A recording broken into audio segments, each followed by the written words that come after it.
Selamat siang, Prof. Rovina. Izinkan saya siang hari ini untuk membawakan presentasi dengan judul non-enzimatik antioksidan. Di mana untuk tugas antioksidan ini kami bertiga membagi 3 presentasinya. Satu membawakan pendahuluan, satu lagi membawakan enzimatik antioksidan, dan saya bertugas sebagai pembawa presentasi non-enzimatik antioksidan.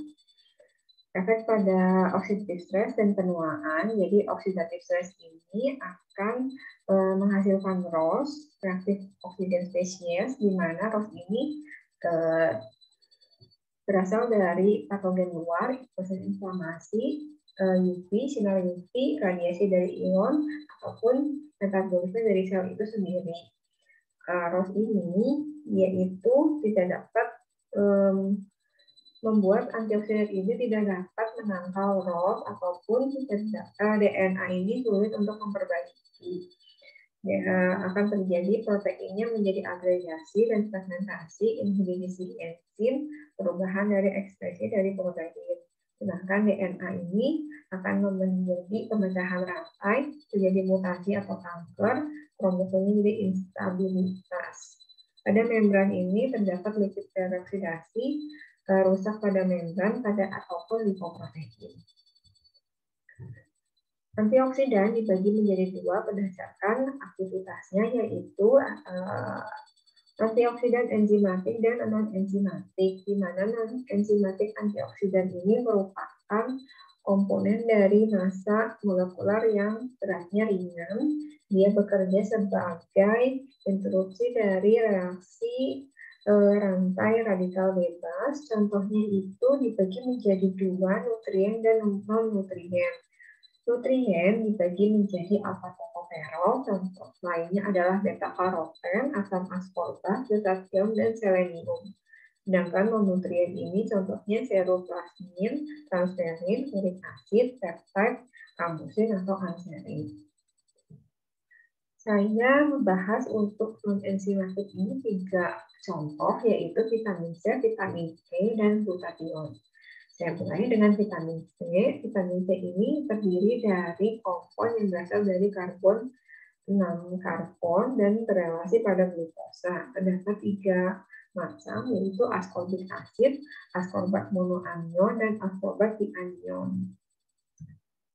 Rute administrasi dari vitamin C suplementasi bisa berasal dari oral, topikal, ataupun injeksi, intravena, intramuskular, atau subkutan. Farmakokinetik absorpsi dari vitamin C. Vitamin C itu diabsorpsi pada lumen usus, dibawa ke extracellular space, dibawa lagi oleh pembuluh darah ke extracellular space pada otak, otot, plasenta, mata, di mana itu adalah afinitasnya tinggi, velocitasnya rendah. Sedangkan extracellular space pada epithelial cell itu dia afinitasnya rendah dan velocitasnya tinggi. Distribusi vitamin C itu setelah diabsorpsi pada intestinal atau usus dibawa ke berbagai jaringan, contohnya paru-paru, jantung, otot, ginjal, korteks adrenal, liver, ataupun otak. Di mana konsumsi vitamin C dari diet, half-life-nya selama 16 hari, vitamin C akan berubah menjadi dehidroform, diabsorpsi menuju sel darah merah, sel darah putih, aktif transport pada platelet dan retina, dan konsentrasi tertinggi pada gland pituitari, korteks adrenal, corpus luteum, dan thymus. Distribusinya dibantu transporter yaitu GLUT dan SPCT. Vitamin C termetabolisme dan disekresikan pada urin.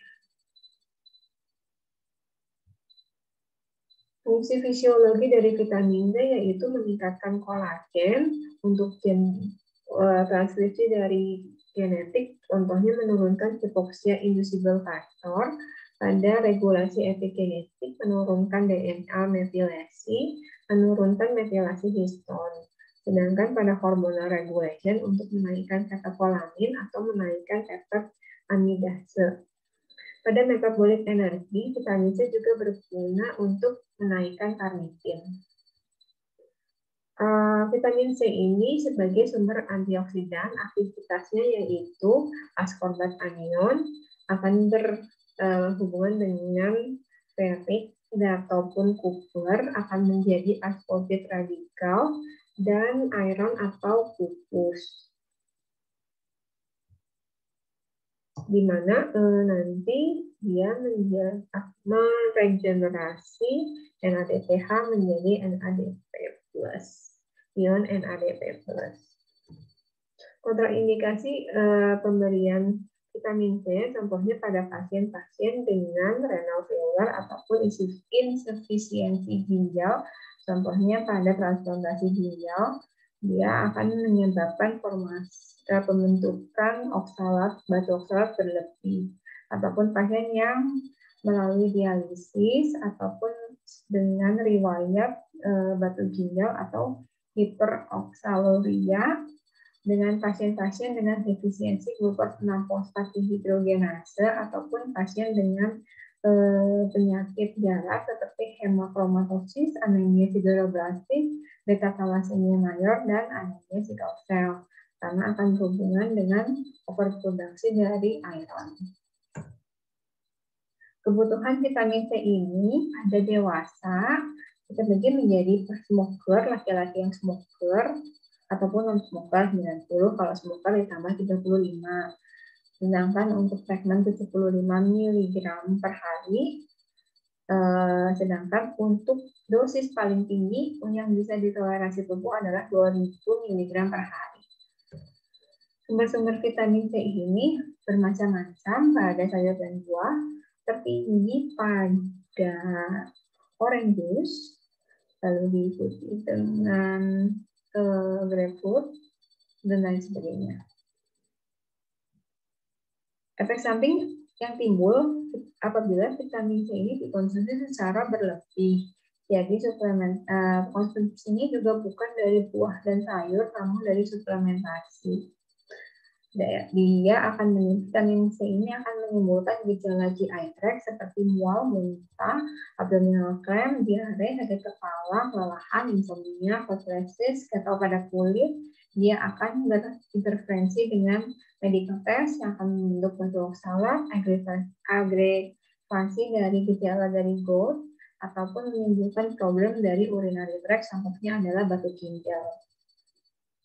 Adverse event atau yang tidak diharapkan pada konsumsi vitamin C secara berlebih, contohnya pada single oral dosis 5-10 gram atau lebih dari 2 gram per hari akan menimbulkan gejala gastrointestinal dan diare yang akan hilang selama 1-2 minggu. Produksi juga kalsium oksalat pada pasien dengan ginjal yang bermasalah ataupun dengan insufisiensi apabila konsumsi vitamin C ini lebih dari 1 gram per hari. Vitamin C juga akan menimbulkan overproduction dari iron, di mana vitamin C ini meningkatkan absorpsi dari iron, yaitu potensial pada menimbulkan overload pada iron pada individu dengan penyakit hemakromatosis, anemia sideroblastik, beta thalassemia mayor, dan anemia sickle cell. Vitamin C juga menyebabkan acute stool bleeding apabila konsumsinya lebih dari 250 mg per hari. Maka dari itu, konsumsi vitamin C itu harus dilihat secara individual, apakah ada penyakit penyerta ataupun gejala pada ginjal untuk menghindari adverse event tersebut. Ini adalah evidence-based medicine pada the role of vitamin C pada kesehatan kulit. Jadi vitamin C ini sebagai sumber antioksidan yang baik, dia bisa dikonsumsi melalui oral ataupun topikal dan akan berfungsi pada barrier kulit, integritas kulit, mencegah wrinkle atau keriput juga, dan sebagai penyembuhan luka ataupun pencegah pembentukan scar atau keloid atau jaringan paru. Yang selanjutnya adalah vitamin E. Vitamin E ini merupakan fat soluble vitamin atau vitamin yang larut pada lemak. Vitamin E ini dia itu termnya itu adalah 8 molekul atau struktur dari 8 molekul yang terdiri dari cincin kromanol dan alifatik sesin. Jadi dibagi menjadi 2, tokoferol dan tokotrienol. Ada cincin alfa, beta, gamma, dan delta. Ini adalah struktur dari vitamin E, alfa, gamma, delta, dan beta. Farmakokinetik vitamin E, rute administrasinya berasal dari oral ataupun topikal. Distribusinya itu pada mekanisme intraseluler vitamin E, transportnya melalui enterosit tidak diketahui. Pada hepatosit ini alfa tokoferol transfer protein berikatan dengan RRR alfa tokoferol yang akan bertanggung jawab pada sekresi pada selimer untuk membentukkan PLDL. Ya, intestin masuk ke hati berikatan dengan RRR berikatan dengan PLDL membentuk LDL, transport LDL menuju ke target tisu. Metabolisme dari vitamin E berlangsung pada hepat atau hati dengan berikatan pada alfa tokoferol transfer protein. Ekskresi pada vitamin E berlangsung pada fecal excretion, human skin, kulit, ataupun pada urin. Fungsi fisiologi dari vitamin E yaitu untuk proteksi terhadap radikal bebas, menjaga sistem saraf dan sel darah merahnya lebih sehat, untuk pencegahan blood clot, untuk fungsi normal pada otak dan sistem saraf. Di mana biochemical function dari vitamin E ini untuk pada properti antioksidan, dia mencegah pada fungsi reproduksi, dia akan memaintain epitelium germinal pada gonad. Dia sebagai antioksidan vitamin E lipofilik, dia akan bekerja pada lipoprotein, pada lipid, dan akan mencegah lipid teroksidasi.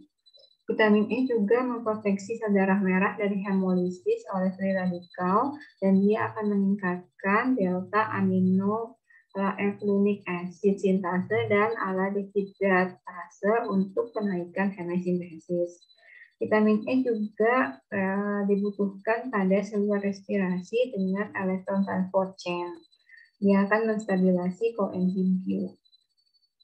Mekanisme vitamin E sebagai antioksidan, vitamin E ini alfa tokoferol ini dikonversi menjadi alfa tokoferol quinon yang akan direduksi menjadi alfa tokoferol hidroquinon dan mengalami inhibisi menjadi PUFA hidroksin menjadi ferroproses dan inflamasi, mencegah inflamasi. Ini adalah bagaimana vitamin E siklusnya dibantu menjadi vitamin C, siklus vitamin C menjadi siklus tiol, dan dia akan menjadi NADPH. Indikasi penggunaan vitamin E itu sebagai suplemen dietari, antioksidan, ataupun pada bayi dengan defisiensi. Kontraindikasi pemberian vitamin E pada penyakit retinitis pigmentosa ataupun apabila pemberiannya lebih dari 400 international unit per hari, dia akan menginhibisi absorpsi dari transfer vitamin A. Vitamin E ini punya pengaruh negatif pada vitamin K defisiensi dan diasosiasikan pada penaikan resiko stroke hemoragik ataupun penurunan resiko iskemik stroke atau penyakit iskemik jantung. Vitamin E ini juga akan menambah protein timing effect dan akan menyebabkan koagulasi abnormality. Sumber-sumber vitamin E seperti di bawah ini: almond, corn oil, peanut, atau kacang, peanut butter, biji bunga matahari, minyak bunga matahari, minyak kedelai, ataupun minyak virgin. Dia terbanyak pada minyak. Rekomendasi seharian untuk penggunaan vitamin E per hari pada dewasa yaitu 15 mg per hari dengan batas maksimal adalah 1000 mg per hari. Apabila terlalu berlebih akan menimbulkan efek samping yaitu berkunang-kunang matanya, diare, sakit kepala, pusing, mual, muntah, nyeri pada perut, atau menyebabkan kelelahan. Interaksi vitamin E ini merupakan isomer yang dapat menginduksi gen ekspresi CYP3A4. Jadi vitamin E ini suplementasinya akan menurunkan konsentrasi siklosporin A. Ini adalah evidence-based medicine bagaimana vitamin E, evidence for beneficial effect of vitamin E. Dijelaskan pada jurnal ini bahwa vitamin E ini sebagai sumber antioksidan yang baik untuk mencegah radikal bebas. Antioksidan terakhir adalah glutathione. Glutathione ini merupakan molekul yang kecil, yang low, beratnya rendah, water soluble thiol tripeptide dengan bentuk 3 amino asid yaitu cysteine, glycine, dan glutamic acid. Nama lainnya adalah gamma glutamyl cysteinyl glycine. Glutathione ini paling tinggi pada semua eukariotik dan beberapa prokariotik spesies.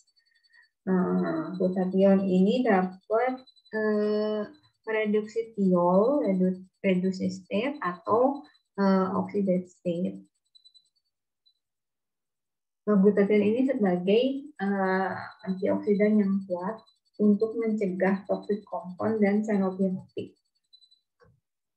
Ini adalah bagaimana struktur kimia dari glutathione yang terdiri dari glutamat, cysteine, dan glycine.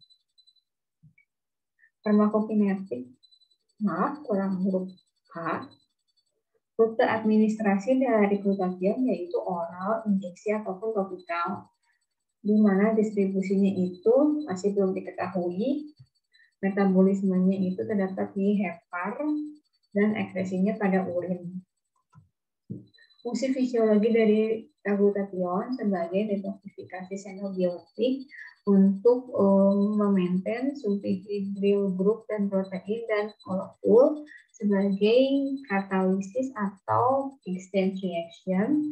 Dia penangkal dari radikal bebas sebagai translokasi dari amino asid yang melalui membran sel dan berpartisipasi pada koenzim pada beberapa proses metabolisme seluler yang penting. Aksi mekanisme pada antioksidan berlangsung pada mitokondria di mana glutathione ini akan menjadi GFSG. Dosis glutathione yang saya tahu, yang saya cari adalah bagaimana rekomendasi glutathione sebagai agen pencerah kulit, di mana dosisnya itu 20-40 mg per kilo berat badan per hari. Dan dibagi menjadi 2 dosis dan digunakan sebagai skin lightening effect. Ini adalah sumber-sumber makanan penghasil glutathione, contohnya ham, chicken, beef, bacon, juicy, tuna, bayam, wortel, kentang, asparagus, jeruk, dan banana atau pisang. Indikasinya dibagi bermacam-macam, contohnya pada dermatologi dan penuaan, pada hiperpigmentasi kulit, pada penyakit neurodegeneratif, ada penyakit Parkinson, pada penyakit pulmonari, pada COPD, emfisema, cystic fibrosis. Contoh lain indikasi penggunaan lain adalah autisme pada infant, neuropati, kronik hepatitis media, atau non-alcoholic fatty liver disease. Kontraindikasi pada wanita hamil dan menyusui ataupun penggunaan inhalasi glutathione pada asma bronkial.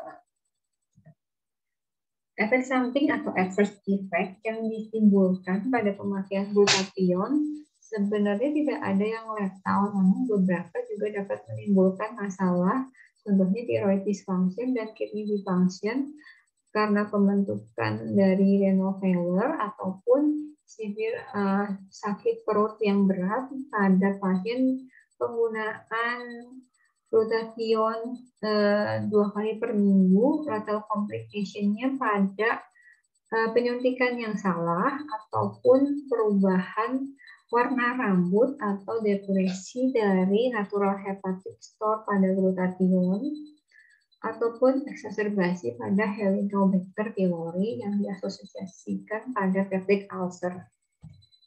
Interaksi dari glutathione ini contohnya pada penggunaan vitamin C dapat meningkatkan efek glutathione. Penggunaan bersama dengan alpha lipoic acid ini akan meningkatkan seluruh darah dan intraseluler dari glutathione level, ataupun penggunaan dengan N-acetylcysteine, whey, alkohol free beer ataupun almond dia meningkatkan level glutathione intraseluler. Ini adalah evidence based medicine dari glutathione, bagaimana glutathione sistemik penggunaannya sebagai skin whitening agent pada dewasa. Di sini dijelaskan mekanisme aksi glutathione pada skin whitening. Glutathione itu akan menghambat enzim tyrosinase untuk menghasilkan eumelanin dan akan menghasilkan lebih banyak pada pheomelanin sehingga warna kulit pada pasien itu akan lebih cerah. Demikian untuk presentasi saya pada siang hari ini. Ini adalah referensi di mana saya mendapatkan bahan presentasi. Terima kasih untuk perhatian Prof. Terima kasih atas tugas yang diberikan pada siang hari ini dan juga ilmu yang diberikan. Terima kasih Prof. Selamat siang.